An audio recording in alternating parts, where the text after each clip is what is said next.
Hello student. Excel की beginner series number 11 में मैं आपका टीचर अज़मत आपको वेलकम करता हूँ। आज का जो हमारा टॉपिक है वो प्रोडक्ट फार्मूला और सम प्रोडक्ट फार्मूला। तो प्रोडक्ट फार्मूला क्या है? सबसे पहले तो हम ये जानते हैं प्रोडक्ट फार्मूला मल्टीप्लाई, जिस तरह से हम किसी भी आइटम को मल्टीप्लाई करते हैं, जैसे कि यहाँ पर कॉस्ट ऑफ प्रोडक्ट और यूनिट सोल्ड है, यानी एक सोप जिसकी कीमत है 20 रुपीज़ और आपने 30 सेल किए, तो इसको हम किस तरह से मल्टीप्लाई करते हैं? Equal to unit sold multiply by cost of product.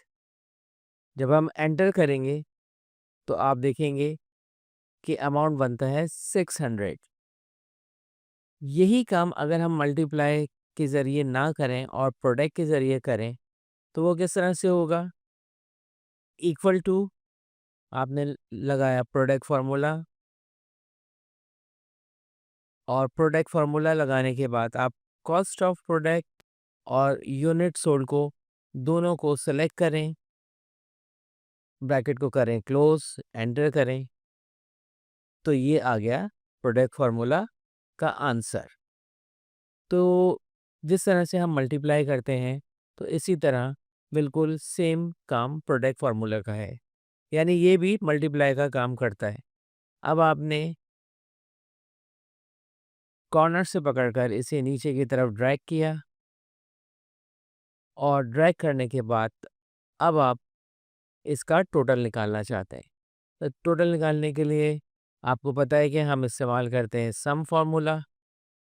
हमने सम फार्मूला टाइप किया, ब्रैकेट दिया, और ब्रैकेट देने के बाद हमने तमाम अमाउंट को सिलेक्ट किया और ब्रैकेट को किया क्लोज और एंटर बटन को प्रेस किया, तो आप देखें ये इसका आंसर निकल आया।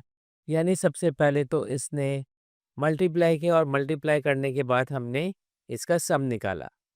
लेट्स सपोज अगर हम इस स्टेप को ना दोहराएं, हम इसको डिलीट कर दें और हमें बगैर प्रोडक्ट फार्मूला या मल्टीप्लाई के बगैर ये वाला टोटल चाहिए, तो उसके लिए आप इस्तेमाल करेंगे सम प्रोडक्ट फार्मूला। यानी सम प्रोडक्ट फार्मूला वो ऑटोमेटिकली पहले मल्टीप्लाई करेगा और मल्टीप्लाई करने के बाद उसका टोटल और फाइनल आंसर आपको निकाल के दे देगा। अब ये काम किस तरह से होता है? बहुत ही ईजी है स्टूडेंट्स।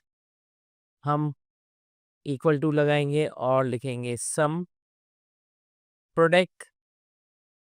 सम प्रोडक्ट लिखने के बाद सबसे पहले आपने कॉस्ट ऑफ प्रोडक्ट की रेंज को सिलेक्ट किया, कॉमा लगाया, और उसके बाद आपने यूनिट सोल्ड की रेंज को सिलेक्ट किया, ब्रैकेट को किया क्लोज और एंटर कर दिया। तो आप देखें हमें मल्टीप्लाई करने की भी ज़रूरत नहीं पड़ी, हमें सम करने की भी ज़रूरत नहीं पड़ी, और हमने डायरेक्ट ये फॉर्मूले के ज़रिए अपना आंसर निकाल लिया। तो ये काम था प्रोडक्ट फार्मूला और सम प्रोडक्ट फार्मूला। यकीनन आपको स्टूडेंट समझ में आ गया होगा। एक दो मरतबा प्रैक्टिस करें। तो अगले लेक्चर में हम मिलते हैं किसी एक दूसरे फार्मूले के साथ। जब तक के लिए हमें इजाज़त दीजिए। अगर वीडियो पसंद आती है तो इसे लाइक, शेयर और सब्सक्राइब ज़रूर कीजिए, ताकि इसी तरह हम आपको नई नई वीडियो प्रोवाइड कर सकें और आप हमारे साथ एक्सेल डे बाय डे सीख सकें। अगले लेक्चर के लिए इजाज़त। अल्लाह हाफ़िज़।